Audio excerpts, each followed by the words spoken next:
నమస్తే, తెలుగు రాజ్యంకి స్వాగతం. నేను మీ సంధ్య.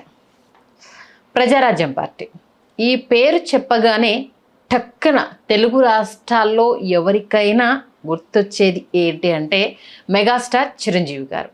2009వ సంవత్సరంలో ప్రజారాజ్యం పార్టీ అనౌన్స్ దగ్గర నుండి ఆ తర్వాత మెర్జ్ చేయడము, ఆయన మళ్ళీ రాజకీయాల నుంచి తప్పుకోవడం, ఇలాంటి రకరకాలుగా జరిగిన విషయం మనందరికీ తెలిసిందే. అయితే ఎందుకు ఇప్పుడు ఈ టాపిక్ తీసుకురావడం జరిగిందంటే, ప్రజారాజ్యం పార్టీ మెగాస్టార్ చిరంజీవిది కాదు, ఆయన ఒక్కరిదైతే అసలే కాదు అన్న ఒక వాదనని పరకాల ప్రభాకర్ గారు తెర మీద తీసుకొచ్చారు. అంటే స్టార్ట్ అయిన కోర్ కమిటీలో ఆయన ఒక మెంబరు, మొదట్లో ఆయన ఉన్నారన్న విషయం మనందరికీ తెలిసిందే. మరి ఇప్పుడు ఆ కామెంట్స్ చేయడం వెనుక ప్రధాన కారణం ఏంటి? నిజంగానే ప్రజారాజ్యం పార్టీ చిరంజీవి గారిది కాదు? ఇదే అంశానికి సంబంధించి మనతో మరింత విశ్లేషణ అందించడానికి చరిత్రకారుడు చిల్లగడ్డ శ్రీకాంత్ గారు ఉన్నారు. ఆయన అడిగి మెన్నురాలు తెలుసుకుందాం. శ్రీకాంత్ గారు నమస్తే అండి. నమస్కారం సంధ్య గారు. ఆల్మోస్ట్ ఆల్ ప్రజారాజ్యం పార్టీ అని అంటే దాని మనగడ స్టార్ట్ అయినప్పటి నుంచి మీరు ట్రావెల్ అయ్యారు. ఇప్పుడు ఎవరి పేరు మీద రిజిస్టర్ అయింది, ఎవరి పేరు మీద పార్టీ ఉంది అనేది కాసేపు మనం పక్కన పెడితే, who is the face of party అంటే, who is the face of the party అంటే Chiranjeevi garu is the face of the party, is the president of the party. ఆ రోజు మీకు పరకాల ప్రభాకర్ గారు ఉన్నపళంగా ఇప్పుడు తిరిగి వ్యాఖ్యలు చేసిన తర్వాత చాలామంది మనోభావాలు అప్పుడు దెబ్బతిన్నాయి, ఇప్పుడు మళ్ళీ దెబ్బతిన్నాయి. ఎందుకు దెబ్బతిన్నాయి అంటే, దాదాపు ఒక 40 నుంచి 45 స్థానాల్లో ప్రజారాజ్యం పార్టీ ద్వితీయ స్థానంలో నిలిచింది. అప్పుడు 2009 ఎన్నికల్లో 18 స్థానాల్లో విజయం సాధించి 40 నుంచి 45 స్థానాల్లో ద్వితీయ స్థానంలో నిలిచింది. మీకు దాదాపు 40-45 స్థానాల్లో గెలిచేటటువంటి పరిస్థితి.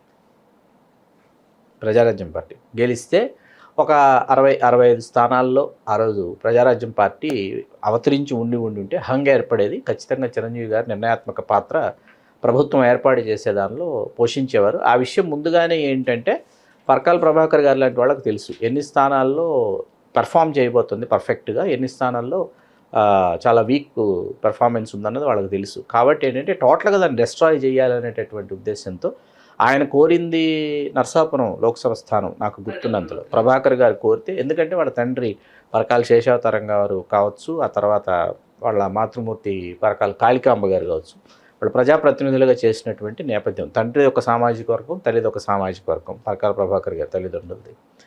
ఆ నేపథ్యంలో ఏంటంటే ఆయన కోరడము, అది అప్పుడున్నటువంటి సామాజిక రాజకీయ సమీకరణాలలో అది పొసగదు అని చెప్పి, ఎందుకంటే పరకాల ప్రభాకర్ గారి కంటే, ఇక్కడ నేను ఈ విషయం స్పష్టం చేయదలుచుకున్నా, పరకాల ప్రభాకర్ గారి కంటే అప్పటికి చిరంజీవి గారికి సంబంధించి రాష్ట్ర వ్యాప్తంగా రక్తనేత్రదాన కార్యక్రమాలు కావచ్చు, సదస్సులు కావచ్చు, సమావేశాలు కావచ్చు, వాటిలో ప్రభావవంతమైన పాత్ర పోషించినటువంటి వ్యక్తి డాక్టర్ సమరం గారు. ఓకే, డాక్టర్ సమరం గారు విజయవాడ 1 టౌన్ కోరారు.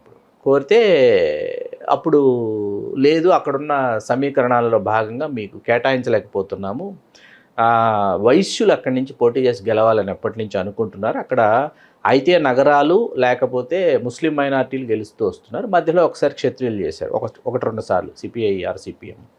కాబట్టి వైశ్యులు కూడా అక్కడ ప్రభావవంతమైన పాత్ర పోషిస్తున్నారు, నిర్ణయాత్మక శక్తి. విజయవాడ 1 టౌన్, అక్కడి నుంచి అభిమానులు, అతను బాగా అభిమాని వెల్లంపల్లి శ్రీనివాసరావు గారిని ఆయన కోరుకుంటున్నారంటే, సమరం గారు కొంత ఆయన మనస్తాపం చెందిన మాట వాస్తవం. అయితే సమరం గారు ఏంటంటే పార్టీకి రాజీనామా చేసి వెళ్ళిపోయారు. ఆ రోజు నుంచి ఈ రోజు వరకు చిరంజీవి గారు నేను పల్లెత్తు మాట అన్నా, ఆయన రాజీనామా చేసి వెళ్ళిపోయారు అంతే. ఆ సమయంలో ఆయన రాజీనామా చేశారని తెలుసుకొని, ఈ విషయం కావాలంటే మీరు మళ్ళీ డాక్టర్ సమరం గారిని అడిగి మీరు కన్ఫర్మ్ చేసుకోవచ్చు. డాక్టర్ వైఎస్ రాజశేఖర రెడ్డి గారు సమరం గారికి ఫోన్ చేసి, మీరు ఇవాళ నుంచి చిరంజీవి గారిని విమర్శించండి, మీరు ప్రతిరోజు ప్రెస్ మీట్లు పెట్టండి, మీరు ప్రతిరోజు ప్రెస్ మీట్లు పెట్టి చిరంజీవి గారిని విమర్శిస్తే మనమే అధికారంలోకి రాబోతున్నాం కాంగ్రెస్ పార్టీ, మీరు ఏం కోరితే ఆ పదవి నేను మీకు ఇస్తాను అని రాజశేఖర రెడ్డి గారు సమరం గారిని ఓపెన్ ఆఫర్ ఇచ్చారు. ఇచ్చిన సమరం గారు, నా జీవితంలో నేను విమర్శ చేయను, చిరంజీవి గారిని నేను విమర్శించను, చిరంజీవి గారు అంటే నాకు చాలా గౌరవం ఉంది, చాలా సదభిప్రాయం ఉంది, కొన్ని కారణాల వల్ల వాళ్ళు కేటాయించలేకపోయారు, కాబట్టి నా అభిమానులు కావచ్చు, నా అంచెలు కావచ్చు, కుటుంబ సభ్యులు కావచ్చు, వాళ్ళందరూ కూడా మనస్తాపం చెందారు, అందుకని నేను దూరంగా ఉందాం అనుకుంటున్నాను క్రియాశీలక రాజకీయాలకు, అందుకని నేను రాజీనామా చేశాను. ఆ రోజు నుంచి ఈ రోజు వరకు సమరం గారు పల్లెత్తు మాట అనలేదు చిరంజీవి గారు. ఇక్కడ ప్రభాకర్ గారు అప్పటికే ఈటీవీలో ఒక కార్యక్రమం, ఆయన వ్యాఖ్యాతగానో వక్తగానో ప్రవక్తగానో ఒక కార్యక్రమం ప్రతిధ్వని నిర్వహిస్తుండేవారు. అక్కడి నుంచి ఆయన ఇక్కడికి వచ్చారు. ఇక్కడికి వచ్చి ప్రభాకర్ గారు కరెక్ట్గా ఎన్నికలు రణరంగానికి అందరూ వెళ్ళిపోయిన తర్వాత, ఎన్నికల గోదాలు ఎన్నికల ప్రచారాన్ని అందరూ ఉన్న సమయంలో స్వయంగా ఆయన పార్టీ కార్యాలయంలో కూర్చుని, ఆయన మీడియా రూమ్ ఏదైతే ఉంటుందో ఆ మీడియా రూమ్లో కూర్చుని ఆయన చేసినటువంటి వ్యాఖ్యలు ప్రజారాజ్యం పార్టీ ప్రతిష్టకి భంగం కలిగించే, ప్రజారాజ్యం పార్టీ యొక్క విజయావకాశాలని ఖచ్చితంగా 40-45 స్థానాలు గెలిచేటటువంటి పరిస్థితిని ఆ రోజు దూరం చేసింది. సరే, అది గతం, గడిచిపోయింది. ఇప్పుడు గడిచిపోయిన గతాన్ని ఈవేళ ప్రజారాజ్యం పార్టీ లేదు, ఆ తర్వాత ప్రజారాజ్యం పార్టీ కాంగ్రెస్ పార్టీలో విలీనమైంది. చిరంజీవి గారు రాజ్యసభకు వెళ్ళారు, కేంద్ర మంత్రి అయ్యారు. ఆ తర్వాత ఈ మధ్య కాలంలో కూడా చిరంజీవి గారు క్రియాశీలక రాజకీయాలకు నేను దూరంగా ఉంటాను, ఆ బాధ్యత నేను తమ్ముడు పవన్ కళ్యాణ్ గారు చూసుకుంటున్నారు కాబట్టి నేను దూరంగా ఉంటాను, నా శేష జీవితం నేను సినిమాలకి అంకితం చేస్తానని ఈ మధ్య చాలా సీరియస్గా ఆయన చాలా డయాస్ల మీద చెప్పిన మాట మనకు అందరికీ తెలుసు. ఈవేళ సరికొత్త రాగం, సరికొత్త గణం ఇప్పుడు పరకాల ప్రభాకర్ ఎందుకు ఎత్తుకున్నారనేది చాలామందికి మింగుడు పడటం లేదు. ఇప్పుడు ఇక్కడ ఆయన చేసినటువంటి వ్యాఖ్యల్లో కొన్ని వ్యాఖ్యలు మరీ ముఖ్యంగా ఏంటంటే, మళ్ళీ ఆయన సీట్లు అమ్ముకున్నారు అనేటటువంటి ప్రస్తావన మళ్ళీ చేశారు ఆయన. మళ్ళీ చేసిన తర్వాత ఇక్కడ నాకు చాలా అసంబద్ధంగా అనిపించేది ఏంటంటే, చాలామందికి తెలియని విషయం, ఈసారి దీన్ని మనం కుండబద్దలు కొట్టాల్సి వస్తుంది.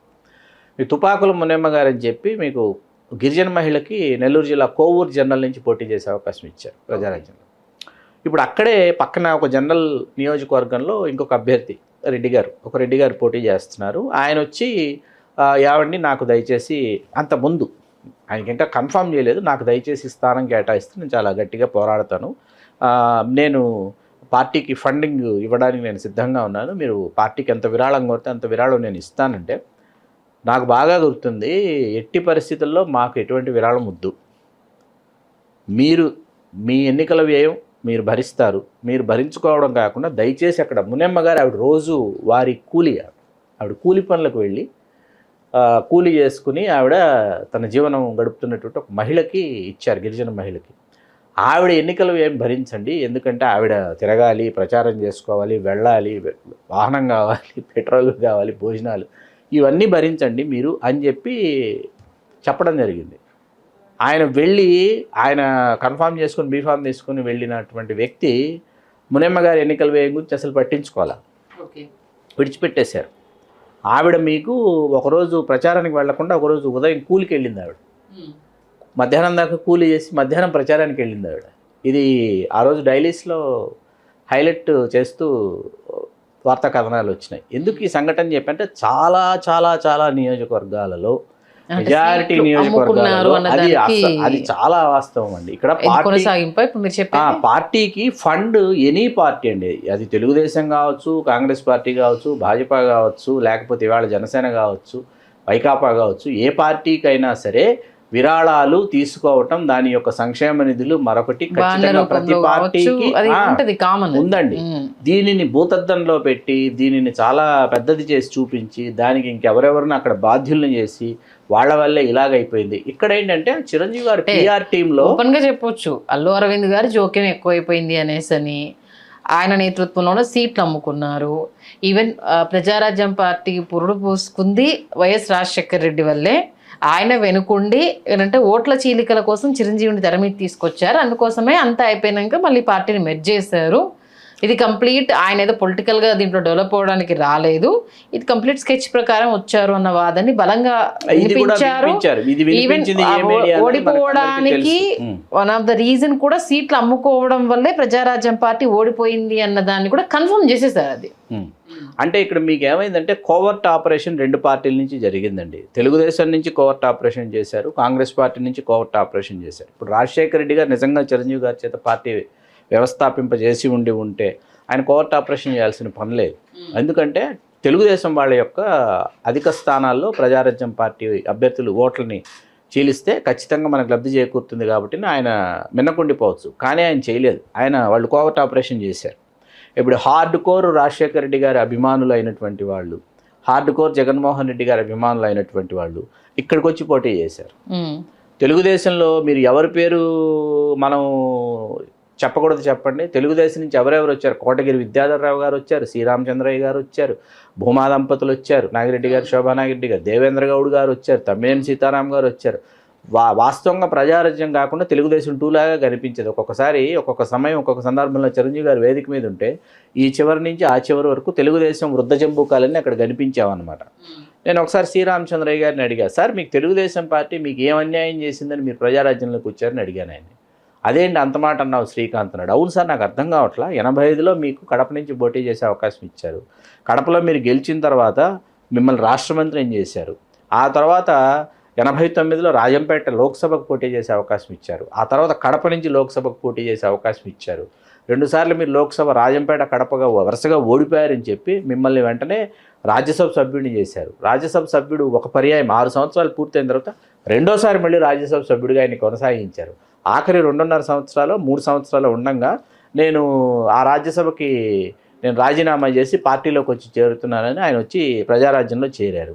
ఆయన ఎవరు స్వాగతించలేదండి, ఆయనే వచ్చి చేరారు. ఆయన వచ్చి చేరి ఆయన వల్ల ఒరిగింది ఏంటంటే ఆయన బందరు లోక్సభ నియోజకవర్గంకి వెళ్ళి పోటీ చేశారు. బందర్ లోక్సభకు వెళ్ళేటప్పటికి ఈయనేమో పూర్తిగా స్థానికేతరుడు, సరికొత్తగా బందర్ లోక్సభకి పరిచయం చేయాలి. అక్కడేమో Congress party sitting MP body Ramakrishna Rao గారు ఉన్నారు, కాపు సామాజిక వర్గం. ఈయన అదే సామాజిక వర్గం కదా. ఈయన అక్కడికి వెళ్ళడం వల్ల ప్రజారాజ్యం పార్టీ అక్కడ పోటీలో ఉండడం వల్ల బాడి రామకృష్ణారావు గారు కేవలం 12,000 ఓట్లతో కొనకళ్ళ నారాయణరావు గారు తెలుగుదేశం అభ్యర్థి కల్లుగీత, ఆయన చేతిలో బాడి రామకృష్ణారావు గారు ఓడిపోయారు. జాస్పర్ కంపెనీ బాడి రామకృష్ణారావు గారు, మన బెంచ్ సర్కిల్ అంటాం కదా విజయవాడలో, ఆ బెంచ్ సర్కిల్ అనే పేరు వీళ్ళ షోరూమ్ వల్ల వచ్చింది విజయవాడలో. ఆ బాడి రామకృష్ణారావు గారు అక్కడ ఓడిపోయారు. ఆ తర్వాత కాంగ్రెస్లో విలీనమైన ప్రజారాజ్యం పార్టీ అప్పుడైనా సంప్రదాయ కాపు స్థానం అండి బందర్ లోక్సభ. ఈయన కాంగ్రెస్ పార్టీలో కొనసాగుతున్నారు. ఎవరు? రామచంద్ర గారు. అప్పుడు ఒక బ్రాహ్మణుడికి పోటీ చేసే అవకాశం ఇచ్చారు, కాపుకు అవకాశం ఇవ్వకుండా. ఇదే రామచంద్రయ్య గారు. వీళ్ళు సామాజిక వర్గం గురించి, సామాజిక వర్గం రాజ్యాధికారం సాధించాలనేటటువంటి విషయాల గురించి, మా సామాజిక వర్గానికి చెందిన చిరంజీవి గారు పార్టీ పెట్టారు కాబట్టి మేము వచ్చి ఈ పార్టీని మా భుజస్కంధాల మీద మోస్తామని చెప్పి ఇవాళకి చిరంజీవి గారు కాంగ్రెస్ పార్టీలో విలీనం చేయడానికి 1, 2, 3 పేర్లు రాయమంటే రామచంద్ర గారి పేరు కూడా ఖచ్చితంగా అప్పుడు ఉన్నటువంటి సామాజిక రాజకీయ విశ్లేషకులు చెప్తారు. నేను ఈ విషయం ఎందుకు చెప్తున్నానంటే తెలుగుదేశం నుంచి కాంగ్రెస్ పార్టీ నుంచి ఇరు పార్టీల నుంచి కోవర్ట్ ఆపరేషన్ ప్రజారాజ్యంలో జరిగింది. 70 నుంచి 80 స్థానాల్లో కోవర్ట్లే పోటీ చేశారు. 70 to 80 సెగ్మెంట్స్ అవుట్ ఆఫ్ 294 వాళ్ళు కంటెస్ట్ చేసిన చిరంజీవి గారు 18 స్థానాల్లో ప్రజారాజ్యం పార్టీ విజయం సాధించింది. 45 స్థానాల్లో ద్వితీయ స్థానంలో నిల్చుని, అంటే పార్టీ కొనసాగి ఉండాలనే కోరిక ఖచ్చితంగా మాలాంటి వాళ్ళల్లో ఉండేది. ఎందుకంటే విలీనం కాకుండా ఒక పార్టీగా పూర్తి స్థాయిలో పెర్ఫామ్ చేసి ఉన్నట్లయితే ఖచ్చితంగా చిరంజీవి గారు 2014లో ఆయన ముఖ్యమంత్రి అయ్యి ఉండేవారు. ఒక కళ సాకారం అయ్యేది, సాధ్యపడలేదు. ఇప్పుడు ఇక్కడ సరికొత్తగా పార్టీలో సీట్లు అమ్ముకున్నారు, టికెట్లు అమ్ముకున్నారు, లేకపోతే చిరంజీవి గారు పార్టీ అధ్యక్షుడు. సరే మీరు పెట్టచ్చు కదా, మీరు చిరంజీవి గారు కాదు, చిరంజీవి గారి పేరు మీద పార్టీ లేదు, మీరు పరకాల ప్రభాకర్ గారు, పుచ్చలపల్లి మిత్రా గారు, మీరు తర్వాత మీరు రాజకీయ పార్టీని నెలకొల్పి మీరు రాష్ట్ర వ్యాప్తంగా మీరు పర్యటించి మీరు రాష్ట్ర వ్యాప్తంగా మీ యొక్క పెర్ఫార్మెన్సెస్ మీరు చూపించవచ్చు కదా. ఇవాళకి చిరంజీవి గారి మీద విషయం చెప్పే కార్యక్రమం పెట్టుకుంటున్నారంటే దానిని ఏ విధంగా మనం అర్థం చేసుకోవాలి? ఆయన మీ జోలికి రాలేదు. ఇవాళ ఆయన సినిమాలు ఆయనకు ఉన్నాయి, ఆయన పాత్రలు ఆయన పోషించుకుంటున్నారు, ఆయన ఎంటర్టైన్ చేయాలని అనుకుంటున్నారు, ఎంటర్టైన్ చేస్తున్నారు. మనశంకర వరప్రసాద్ రూపంలో ఒక సూపర్ హిట్ ఆయన ఖాతాలో పడింది, కమర్షియల్ హిట్. ఆయన ఎంటర్టైన్ చేసే దిశగా ఆయన కొనసాగుతున్నారు. ఆయనేమి క్రియాశీలక రాజకీయాల్లో లేరు. ఆయనేమి పరకాల ప్రభాకర్ గారు అర్ధాంగి కేంద్ర మంత్రి అయినటువంటి నిర్మలా సీతారామన్ గారికి చిరంజీవి గారు ఏమి పోటీ కాదు. చిరంజీవి గారు ఆల్రెడీ ఇప్పటికే కేంద్ర మంత్రి చేసేశారు. పోనీ రాజ్యసభ మరొకమారు రాజ్యసభ ఇస్తామని ఆయనని సాధారణంగా బీజేపీ వాళ్ళు స్వాగతించిన భీమవరంలో అల్లూరు సీతారామరాజు విగ్రహావిష్కరణ నరేంద్ర మోడీ గారు వెళ్ళినప్పుడు మీరు దయచేసి మా పార్టీలోకి వస్తే మీకు సముచిత గౌరవం ఉంటుందని సాక్షాత్తు నరేంద్ర మోడీ గారు చిరంజీవి గారితో చెప్పినా చిరంజీవి గారు చాలా సున్నితంగా తిరస్కరించి క్రియాశీలక రాజకీయాల్లో తమ్ముడు ఉన్నాడు కాబట్టి మళ్ళీ అంటే there are so many power centres అవుతాయి. మరి ఇదంతా తెలిసినప్పుడు పరకాల ప్రభాకర్ ఇప్పుడు ఈ కామెంట్స్ చేయడం వెనుక ప్రధాన కారణం ఆయనే చెప్పాలి. ప్రధాన కారణం విషం చిమ్మడమే అండి, మరొకటి కాదు. విషం చిమ్మడం, విషం చిమ్మడం, ఇంకా ఇప్పటికీ విషం చిమ్మడం. అంటే అప్పటి ఇగోలు ఇంకా చల్లారలేదు అనమాట. అప్పటి అహాలు ఇంకా చల్లారలేదు వీళ్ళకి, ఇంకా చల్లారలేదు వీళ్ళకి. పీడకల కన్నాము, అయిపోయింది. అయిపోయిన తర్వాత మనం గోస్ ఆన్, మూవ్ ఆన్ కదా. ఆ తర్వాత ఏంటి, వాట్ నెక్స్ట్ అని మనం తర్వాత మన జర్నీ మనం అగైన్ స్టార్ట్ చేయాలి. కానీ మళ్ళీ ఇప్పుడు మనం పీడకల దగ్గర ఆగిపోతే మన గ్రోత్ ఏంటి, మన వృద్ధి ఏంటి, మన పురోగతి ఏంటి? అర్థమైంది కదా మీకు. చిరంజీవి గారి వల్ల సాధ్యపడలేదు. పోనీ పవన్ కళ్యాణ్ గారి వల్ల సాధ్యపడుతుందంటే 21 స్థానాలు 2 లోక్సభ స్థానాలకు ఆయన పరిమితం అయ్యారు. 100% స్ట్రైక్ రేట్తో మొన్న వాళ్ళు గెలిచారు. నెక్స్ట్ వాళ్ళు ఎట్లా గ్రో అవుతుంది, జనసేన ఏ విధంగా గ్రో అవుతుంది, ఎట్లా గ్రో అవుతుంది అన్నది సామాజిక రాజకీయ విశ్లేషకులు, చరిత్రకారులు మాలాంటి వాళ్ళు చాలా సునిశ్చితంగా పరిశీలిస్తున్నాను దాన్ని. అంటే ఆయన సీట్స్ పెంచుకుంటే ఏదైతే సమీకరణాలు ఉన్నాయో ఆ ఈక్వేషన్ ఏదైతే ఉందో ఆ ఈక్వేషన్స్ ఆయన ఎట్లా చేస్తారు, ఏ సీట్స్ అడుగుతారని మాలాంటి వాళ్ళని వెయిట్ చేస్తున్నాము. అట్లాగే ఏ సీట్స్ అడగొచ్చు కూడా వాళ్ళకి మేము తెలియజేస్తాం. ఎవరికి అది జనసేనకు తెలియజేస్తాము, రేపు కూటమిలో ఉండే భాజపాకు తెలియజేస్తాము, తెలుగుదేశానికి తెలియజేస్తాం. తెలుగుదేశాన్ని మరీ ముఖ్యంగా చెప్తున్నాను, తెలుగుదేశం చాలా గట్టిగా ప్రశ్నించబోతాం ఏది స్థానాల విషయంలో.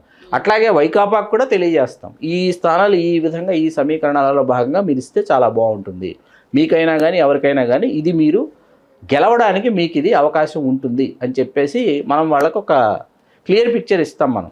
ఓకే, మీకు అర్థమైంది కదా. ఇప్పుడు దీన్ని విడిచిపెట్టేసి ఇప్పుడు 2009లో అప్పుడు అక్కడ చిరంజీవి గారు చేసినటువంటి ఇప్పుడు మళ్ళీ అక్కడికి వెళ్ళి యూటర్న్ చేసి దాన్ని ఇప్పుడు గుర్తు చేసుకుంటే ఇప్పుడు ఇక్కడ పనిచేసే పని ఆగిపోతుంది కదా.